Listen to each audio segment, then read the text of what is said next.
Deeper than music radio. Behind every great song is a greater story. Deeper than music radio. Behind every great song is a greater story. Deeper than music. The core of you, the fans, the truth is deeper than music. Deeper than music. Simply the truth is the latest, the newest. It's deeper than music. Deeper than music. The core of you, the fans, the truth is deeper than music. Deeper than music. Simply the truth is the latest, the newest. It's deeper than music. Deeper than music. You're on. Hello, good morning, good afternoon, good evening, wherever you may be, and welcome to the very first Final Cut podcast. I'm Dino, your host, and with me I have my good friend Markivus. How you doing, Markivus? You alright? Doing pretty good. How about yourself? How you doing? Not too bad, not too bad. English weather, you know, we survive, just. Yeah. How are you anyway? Oh man, I'm doing pretty good. We were talking about the weather earlier. I guess you guys are already cold, and we're preparing to have some cold weather. So I've already yesterday stacked up on some firewood. So I'm ready. I'm ready for the cold weather. Bring it on. We're always ready. So we were supposed to have a special guest, but he's running a bit late. So hopefully the special guest will join us shortly. We very hope. So today we're just going to talk a bit of movies and have a couple of discussions up. So inevitably we'll start with movies. So we'll start with a bit of movie news and good news, Marcus. Well, I'm not sure if you class it as good or not because it depends how you look at it, but there's a Grudge remake coming. Well, it's sort of a remake / sequel, but I'm just not sure how to class it as. Not quite sure you are. It actually has John Cho, who was from American Pie, in it. Okay. It does look good. It's not the same as Sarah Michelle Gellar's one, but it is a case of it's based on it, where you have a detective who basically goes into it and weird things start happening. But if I'm being brutally honest, I'm not entirely sure about it. I think Sam Raimi's still involved in it, but it's a case of will it be better than that? But is it a sequel, a remake, a reboot? I'm not quite sure about it. Oh, so we don't know if it's going to be a sequel or a reboot. I bet it has been told somewhere, but I haven't seen it. But it does look quite good. I mean, on the at the end of the trailer, remember in Sarah Michelle Gellar's one where she's having a shower and top bit of her hand comes up. Yeah. Through his head, yeah, that was actually featured. So maybe it might be worth a look. No, that sounds like it's interesting, especially retro. Definitely does. So, a bit of sad news in the horror genre. The world has officially gone mad, unfortunately. There's another Paranormal Activity movie coming. Oh my goodness. Yeah. Oh my goodness. How many your laugh there just said everything anybody who's listening needs to know. Because it's just, I think this is the problem with American film companies. They just milk something way beyond what it should be milked for. I mean, it's like Saw franchise. They should have really either finished it at 3 or finished it at 5, but unfortunately they never did. Oh yeah. So unfortunately, that curse of not knowing when to stop has struck again. How many Jason movies have we had? Freddy movies? Oh God! Hold on. There was 8. There was Jason Goes to Hell, Jason X. Do we count the reboot as part of it, or what do we do with that? Because if it's not, it's 10. If we do, it's 11. Wow, we might as well. But I thought that one was pretty horrible. Oh, it definitely was. Absolutely. I mean, I did actually enjoy Jason X because obviously I'm a bit of a sci-fi fan, so it did kind of. I was like, yes, I do like this because it's a bit different. I haven't actually seen the remake / reboot of it, but it doesn't exactly fill me with confidence, to be honest. I mean, the lawsuit that's going on between Victor Miller and Sean Cunningham doesn't really fill anyone with confidence that another Friday the 13th will be made soon, because problem is Victor Miller's rights for it are basically in America only, I think it is, and Sean Cunningham's is everywhere else. Oh, wow. So it's a case. Yeah, I know. It's a very complicated scenario, I'll say. Hey, Matt, are you on? Yeah, can you guys hear me? Okay. All right. Yeah. Hello, Matt. sir. Yes, we can. Hey, how's everyone doing? Yeah, We're quite doing pretty thank good. you. We're quite good, thank you. Surviving the coldness as we do. Oh, he's in Canada, so you know it's cold up there. Definitely. Yeah, we're starting to have the cold weather roll in here. It's not ready for it yet, but here it comes. I thought Canada was always cold. No, that's a common mistake. It's we get pretty warm summers here. It gets pretty humid and pretty hot. It sounds like England, really, to be honest. Yeah, it's kind of the same kind of weather as England. Yeah. Yeah, we were just while you joined, we were discussing Friday the 13th, and okay. There's another Paranormal Activity coming, and we're already on the verge of just saying no, just give it up already. So, what's your thought on it? I'm not really into the scary movies, to tell you the truth, but I know, those have been around for a long time, and I think I've listened to you guys talking about how maybe they're just beating the franchise up a little bit, and I think carry on. You guys might be right. Oh, I'm sorry. Sorry, carry on. It's all right. We've just got a lot to say about it, that's all. Because apparently the last one was made for $10 million, I think it was. But it took a lot of money at the box office, like all the other Paranormal Activities do. But the critics hate it. They absolutely hate it. And to be fair, anyone with a brain who likes anything about horror will hate it, because I do, and I hate it. I'm sure Markivus hates it as well. Yeah. I mean, the first one was pretty intriguing, but the last couple ones, that just kind of, you get lost. I usually say after about a third installment of a movie, it's like, what else can you do? Shame, really. There's so many original ideas, and yet nobody really wants them. Everyone's just like, oh yeah, let's reboot the franchise. I mean, Child's Play was out this year. I haven't watched it. I don't know if I really want to watch it. I passed that up as well. Yeah. I mean, the only saving grace for that is I actually like Mark Hamill, because he's my favourite Joker. That is the only reason why I would watch it. But aside from that, I would avoid it. I really would. It's just one of those things, though. It's like, can we just have something original, please? Original's not going to guarantee like a franchise, I guess. That's exactly Hollywood's mentality. Right then, gentlemen, have either of you watched the new Terminator movie? I haven't yet. It looks good, but nothing in my mind. Nothing over top Terminator 2. So yes, we all think that. I think that. What about you, Matt? Yeah, I'll have to agree. I think the second one was probably the peak for it, but I'm kind of curious to see this new one. It does look good, but I was just reading that it hasn't been doing good at the box office. I don't know. It has. That's all about. But hopefully it turns out to be good. I like that franchise. Unfortunately, Paramount, Skydance, and Tencent Pictures are looking at a $120 million loss, because it started all right on its opening weekend, but it's just not really that good.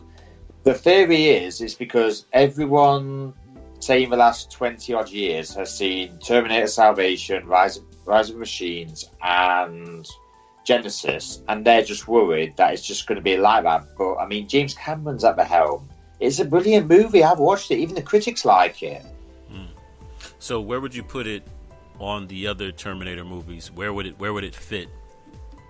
Well, if I said it was above Terminator 2, I would literally quit as a critic. I really would. I really would.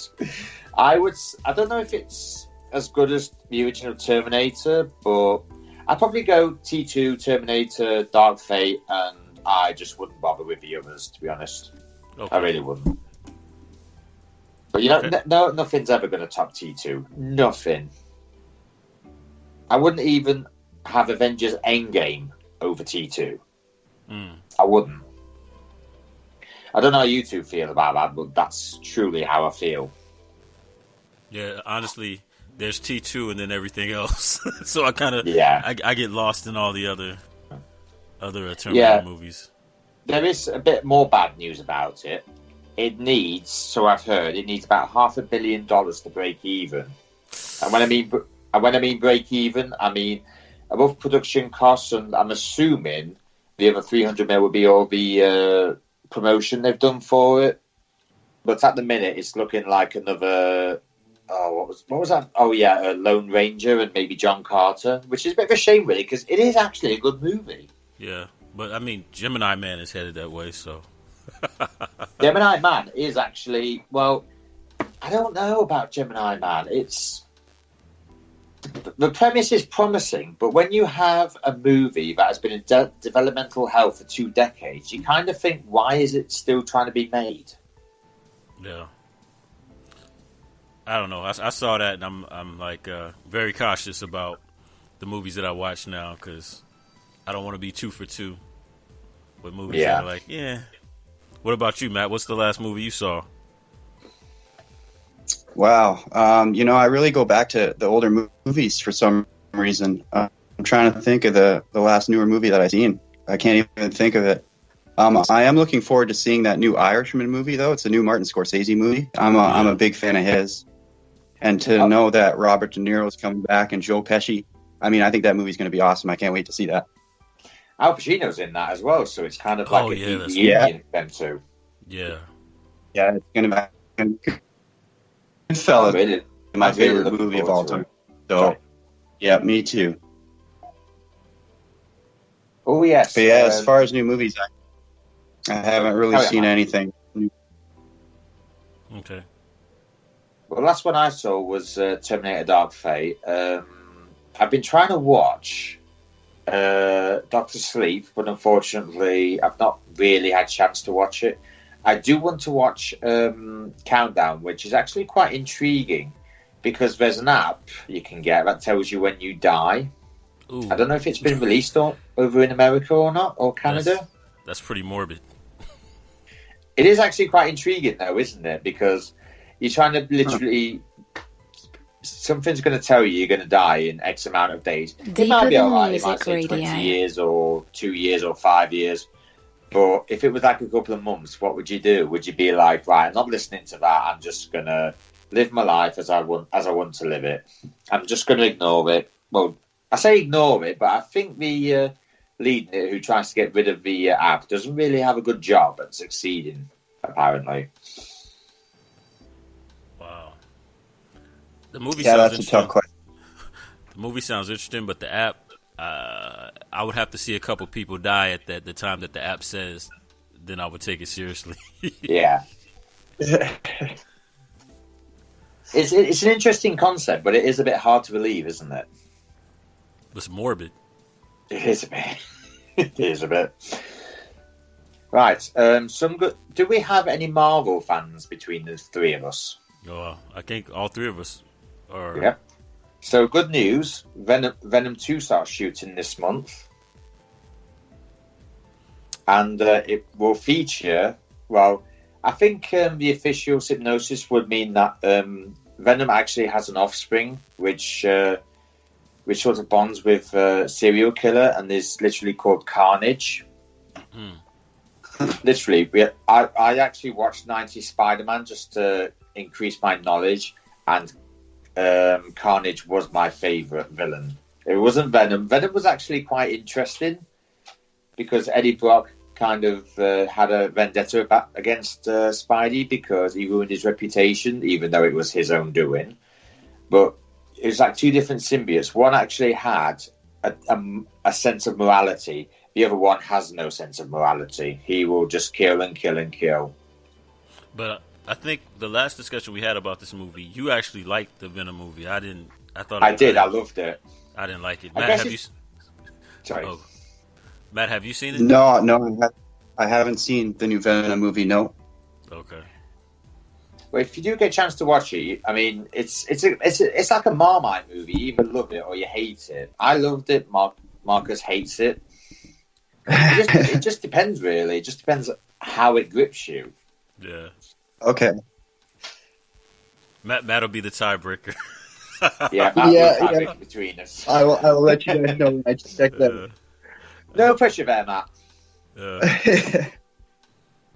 And the last bit of news, is anyone getting Disney Plus when it comes out? Because you two will get it before I get it. Nah, I'm team Netflix until I hear I gotta hear like reviews or hear about people, the pros and cons. And I imagine like Netflix, their initial offering may not be a lot of content, so I'm gonna wait until they bulk up. Because Disney Plus. Oh, sorry, Matt. Sorry. No, go ahead. I'm sorry. Because Disney Plus launches in the US on the 12th of November, which I believe is 2 days away. And there's a really big title coming to its launch as well. And it begins with Avengers and ends in Endgame. Now, which version this is, I do not know. I'm hoping it's kind of like the director's cut, because all director's cuts are great. T2's director's cut was great. Alien's director's cut just made the movie look a hell of a lot better and made more sense. So let's just hope we get something a bit more. I mean, there was that I'll say the director's cut that was released a couple of weeks after, or a couple of months after Avengers Endgame sort of came out, but I don't know if it's going to be that one or not. With it being with Disney owning Marvel, you would think so. Yeah. Because I never got a chance to watch it. I mean, I'd seen it about 3 times. 3 times was enough for me, because I really wanted it to be Avatar, and I'm glad it has. So I have a question for you. Do you think the Marvel Netflix series that they had, do you think they'll bring those back, or they're going like Daredevil and those? Well, I've heard through the proverbial rumorville that Kevin Feige, I believe it's Kevin Feige who said this, he actually wants Charlie Cox's Matt Murdock in the MCU. And he also wants John, I'm sure I'm pronouncing his name right, John Berthold's Punisher in it as well. Okay. But the only problem is, if you did that, you would have to give a Punisher a rated R movie. Otherwise, it would just be futile and pointless. Because what's the point of having the Punisher, who's meant to be like this hyper-violent movie, and just basically water him down into a PG-13 movie? That would just defeat the point, really. Yeah. So what do you think, Matt? Are you quite a big Disney fan? Yeah, especially having a daughter. I watch a lot of Pixar. So, I mean, that's probably something I'm going to have to get, right? If I want to, because, what's my daughter going to watch on Netflix if there's no Pixar movies, or, you know what I mean? So I think Disney Plus is going to have to be a choice for me. Yeah. Apparently it starts quite cheap. Apparently, if you sort of subscribe to it like a couple of months before, you get it for, I think it's like $4.99 a month for a year or something like that. Oh, so it's undercutting Netflix and Amazon. Yeah, something like that, yeah. But there is Apple TV launching as well. I'm not sure the date of when it comes out everywhere, but they've released a hell of a lot of content for it. Haley Steinfeld's Emily Dickinson is amongst it, and Jennifer Aniston's The Newsroom, I think it's called, is released as well. But apparently the critics don't really like majority of Apple Plus's TV series. No idea why. I can't really comment because we haven't got it yet. But apparently, if you own an iPhone, you get a year's free Apple TV Plus subscription. So I've heard. I'm not gonna lie to you. The two shows that you mentioned don't really sound interesting to me. So I would, yeah. It's just preference. I mean, if I do get a subscription to it, to be honest with you, there's just too much choice in England. There really is. Yeah. Because at the minute, there's obviously the Sky. We've got BritBox, where basically you can have box sets of all the preview channels that we have. So it's sort of like BBC 1 to ITV Channel 4, Channel 5. Basically, it's just running off a normal aerial, whereas you have everything else like Sky, Now TV, Amazon, Netflix, obviously. I will say Disney Plus, but I'm not quite sure when it's coming over here. It might be a week later when Australia and New Zealand get it. I don't know because I don't know the full facts. But it actually adds an interesting question. It's like when you have all this choice, what do you do? Yeah, it's starting to feel like cable now. You know, eventually the prices will be up there with cable. Mm. I mean, isn't HBO Max coming in America soon? Yeah. But I remember somebody saying about that. It's like, if you have HBO Max, why would you subscribe to HBO?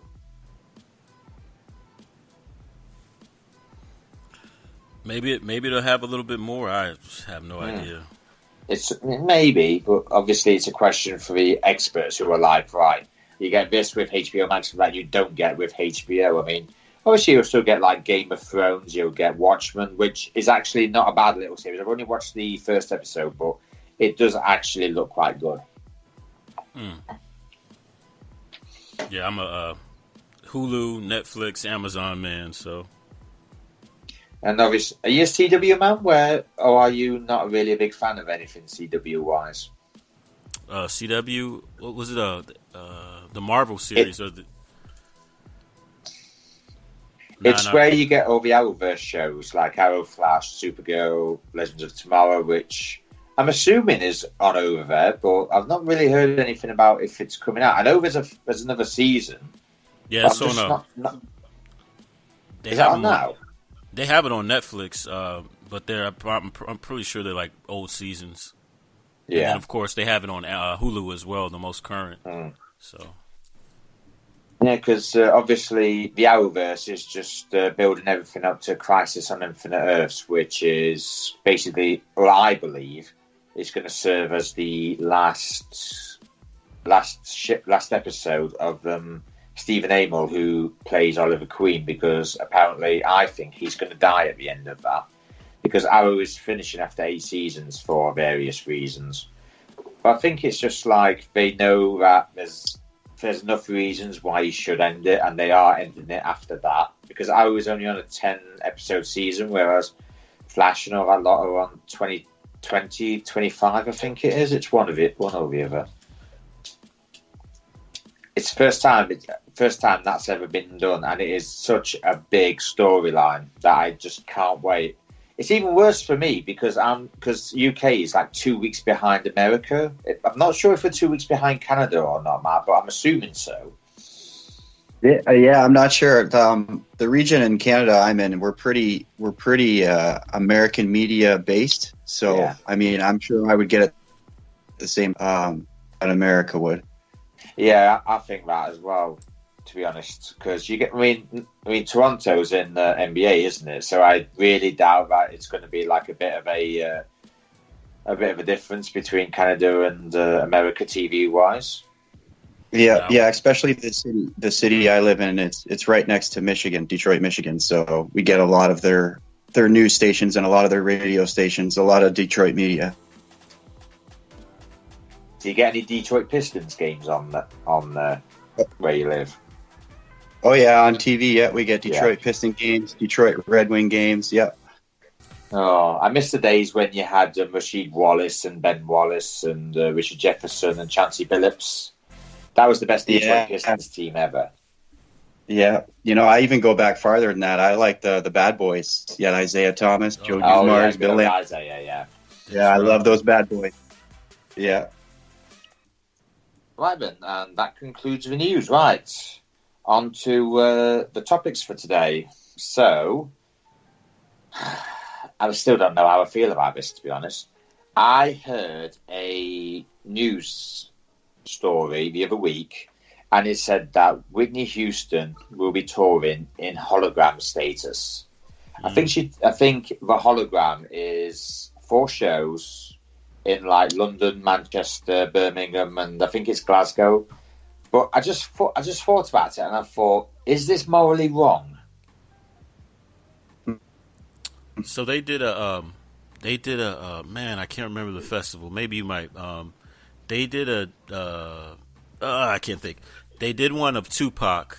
I forget the name of the festival. Yeah. It was like It was Coachella. Coachella. They did Yeah, it at Coachella. yeah. And it was kind of creepy to me.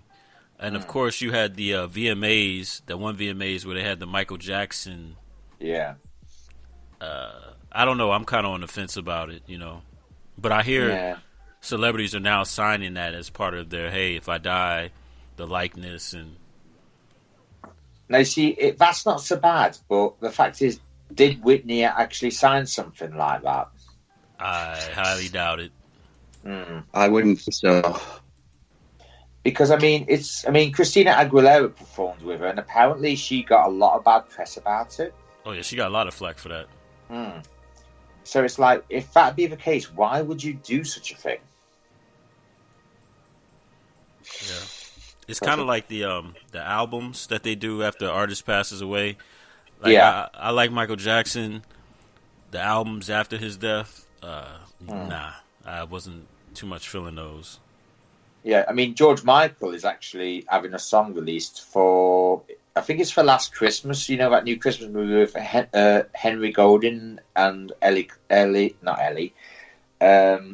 Clarke, from Game of Thrones. And I just thought to myself, now, did he actually do that before he died? Or is this sort of like after he died, where they just decided to use his voice and just do it that way? Yeah, you never know. Yeah. I mean, I did used to watch Star Trek a lot in my youth, and obviously there was a holodeck, and at the time it didn't really bother me because it was like, oh yeah, they've been dead centuries, yeah. But it's a case of 30 years later, that same technology is happening, and it just doesn't seem real, and it seems a bit wrong. But didn't they do that for one of the Star Wars movies? One of the Yeah, Carrie Fisher. Yeah, apparently all that footage they sort of took from what she did on episode 8, I think it is. I mean, that's not so bad if she's already done it. That's not so bad. But what I did take offence to was Peter Cushing has been dead for, we'll say, many years. Yeah, that guy, and right? They brought him back from Star Wars. Yeah. Yeah, and they decided to bring him back in for. Was it Rogue One? I think it was. Yeah, it was Rogue One. I just thought to myself, well, why can't they just get somebody else to do it?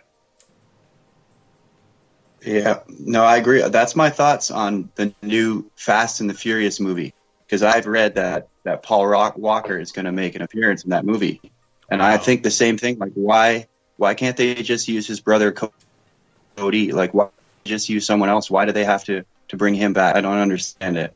Yeah, I think I know why, because Mia's coming back into it. So I think they sort of wanted them as a sort of like a couple, with Cody sort of being the basis for Paul. I mean, if he's actually written it, sort of like left it in his will that, my likeness can be used for future Fast movies, but I think it's a bit wrong considering the end of Fast 7.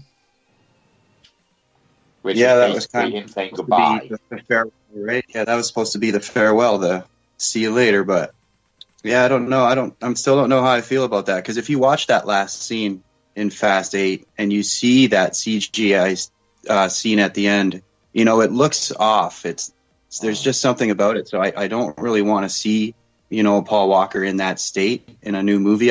Because you're gonna know something's off. Yeah.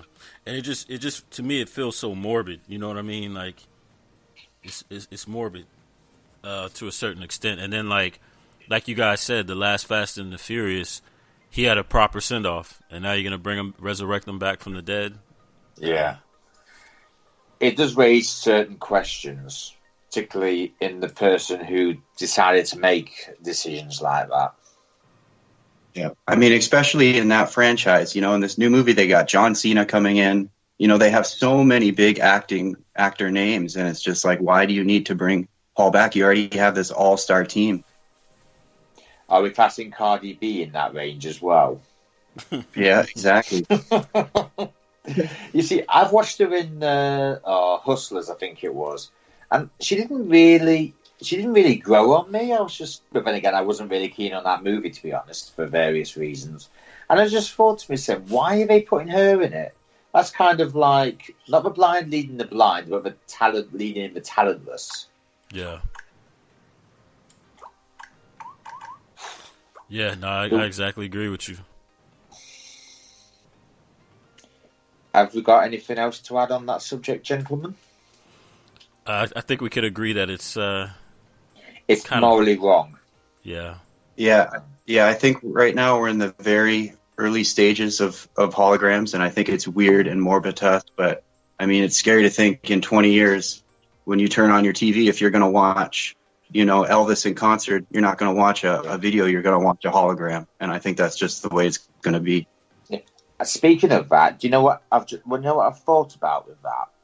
It's like you go and watch, say, Taylor Swift, and she will interact with everyone. I mean, Pink actually interacts with the crowd and gets, say, little kids to have a sing. Katy Perry invites people on stage. Isn't it going to be weird that a hologram's there and she's not going to know anyone? She's not going to say, like, good evening, Manchester, or good evening, Houston, or anything like that. Yeah. Well, going back to Tupac at Coachella, at the very beginning, he comes out and he says, "What's up, Coachella?"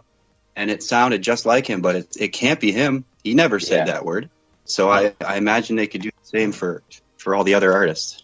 Yeah, it's just like I bet Tupac never... Well, I don't know if Tupac came over here or not, but I can't imagine he'd ever come over here and say, good evening, Manchester.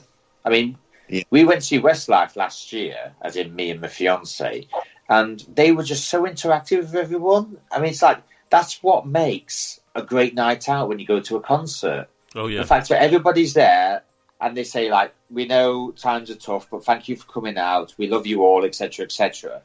But a hologram's not going to feel that or say that because they don't feel the proper emotion that a singer who's alive does. And it'll be the same show. It'll be nothing different. And then what if they have a Milli Vanilli moment where something malfunction? You know what I mean? Yeah, we'll just take all the money back and just fire them. I was actually watching something on Watch Mojo about that, actually, and Milli Vanilli was actually on it. It's actually quite funny, actually. But yeah, I don't agree. I know it's not really on topic, but I don't agree with lip syncing either. Yeah, they just had about the thing with Janet Jackson. They just accused her of lip syncing at her last show. I mean, Ashley Simpson got absolutely panned for when she got caught lip syncing, didn't she? Oh yeah. Yeah, that was pretty much the end of her run. Yeah. Yeah. By the way, if anyone is listening and wonders what Watch Mojo is, it's actually an internet company, and they do a lot of lists. I watched one yesterday, and it actually said the top 10 times a star killed their careers on reality TV, and funny enough, Milli Vanilli and Ashley Simpson was actually on that list. Oh wow! I've actually had a couple of chats with two of the hosts, Rebecca and Phoebe, and they are absolutely lovely. Funny enough, Matt, they are actually based in Canada, so I suppose you could say you're not really surprised, are you? No, it's a great place. But they're absolutely lovely. I will say one thing, though, boys. It is a case of Rebecca came over to my country, actually. She interviewed Tom Holland and Zendaya and what's his name who plays Jacob in Spider-Man. But yeah, she interviewed them two, and we found out that them two are actually really big fans of Watch Mojo, and they were just like fanboying. They were like, "Oh my god, it's Rebecca!" It's like you never ever want to see a celebrity, appear like that because you don't think they're capable of it. But it was like, oh my god, that's the only time I've ever seen a woman literally make two really big stars absolutely freak out because they actually watch what she does. Yeah. And they actually like it. So yeah, if anybody's listening who just actually wants to know what it is, just check out Watch Mojo on YouTube. Yeah, YouTube is such a massive media platform now, so it's not a surprise to me that a lot of mainstream celebrities see those videos because everybody watches YouTube. Oh yeah. Even though Shay Jackson, who is Ice Cube's son, even he's a big fan of Watch Mojo. Oh, okay. Yeah. Right. I'll try this again. Have we got anything else to add, or have we covered everything? No, but I will say we got like 10 minutes left in the show. Right, I'll make this quick then, gentlemen. I did actually have another topic, but since we've got 10 minutes left, I think we should talk about you two. All right. So you two know each other quite well, don't you? Oh, yeah. And shout out to Mel, your fiance. She's the one that introduced me to Matt, and we did an episode of Deeper Than Music Radio. Afterwards, we actually did 2 songs together, I Need Your Love, and then he blessed my song, I Reminisce, with his vocals. So, and we're actually just so you know, she's in front of me at the minute, and she's gloating like anything, but in a nice way, because to be fair, she does do a lot of hard work for everyone she's associated with. So shout out to her, and definite shout out to her for putting up with me for all these years. Right, so yeah. I was going to say we're actually working on a project tentatively, I can't talk right now, titled CaTx, CA for Canada, TX for Texas. So I'm hoping, my goal is to have it done by spring, but we'll see. So you've known each other quite a while, I seem to just remember you saying. So how did you actually come to collaborate on that? Actually, I've heard Matt's songs, man, and I love his voice and the energy that he brought to it. His album Jamaican Some Music, is that right, Matt? I'm sorry if I butchered that. Yeah, you got it. A great album. Like the energy that he brought to it, and I have like a whole bunch of instrumentals and stuff that I've just been sitting on. And I'm like, you know what?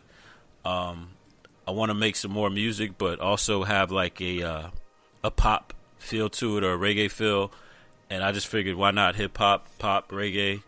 Let's see where we go with this. So you two have been working on it. So what sort of I'll say musical tone can everyone who is intrigued by it expect? So I'd like to apologize first. We kind of been start stop.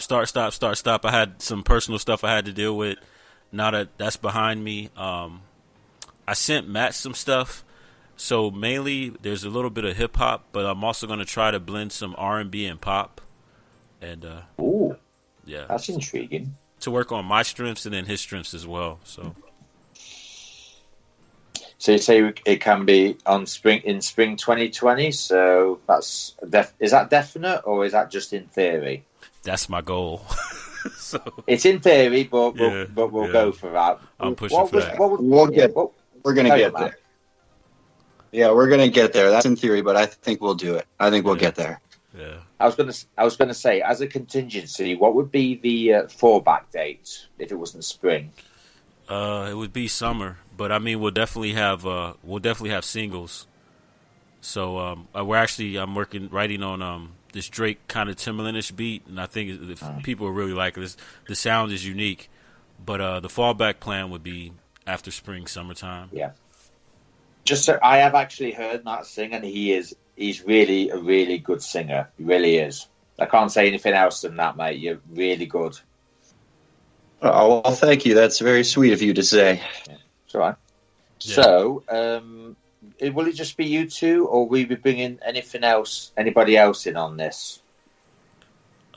Unless Matt has people, so far it's just me and him. Maybe on some remixes, but I want to concentrate on me and him. I think his vocals, his vocal ability, and then my rapping, and then the music, the unique music that I'll be producing, I think that'll sustain. But there's always room for remixes and stuff like that. So I'll make this last two because obviously we're running out of time. So Matt, we know, obviously, everybody knows obviously that you're a singer. So if given the chance, would you go into acting? Because obviously there's a lot of singers who have progressed to movie acting. I mean, Justin Timberlake, I mean, he was an NSYNC, as everyone knows. He's kind of become a great actor. So if the opportunity arose, is that something you'd like to do? I mean, it would kind of be interesting. I would definitely have to take acting lessons. I don't really consider myself an actor at all. But I mean, if something came along that kind of sparked my interest, then yeah, I would definitely try it. I'm always up to try new things. So, well, I'm going to ask a bit of a question here. It might be a bit of a spoiler, it might not. Have you two got anything else in the pipeline aside from the record you're working on? I wanna do a documentary on the experience that we're doing. And then you just gave me an idea because I had some ideas for. This may be a spoiler. I wanted to merge "I Need Your Love," the song that Matt did, and also the song that we're working on now. I kind of dabble in videography. I want to get back into short films. So you just said Matt acting. I'm like, So I want to make our videos like more than just videos. Kind of take it back to what Michael Jackson did. So yeah, we're gonna have some massive videos.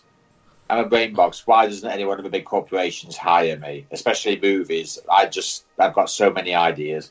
We can actually discuss that on our next one if you want, Marcus. Oh yeah, I've got so many ideas. Yeah, let's do that. And then also, I want to, again, thank you and Mel.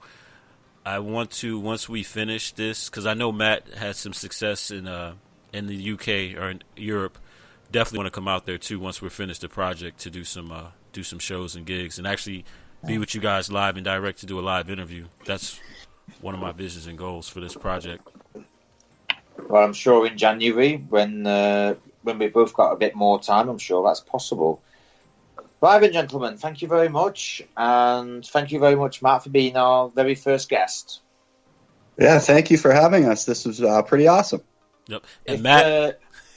oh, go ahead. I'm sorry. I'm going to say, would you like to do another one in the future? Yeah, of course. I would love to. Anytime you guys want to do something, you just let me know. Well, there you have it. And on that very generous proposal, from Matt, me, and Markivus, goodbye, good night.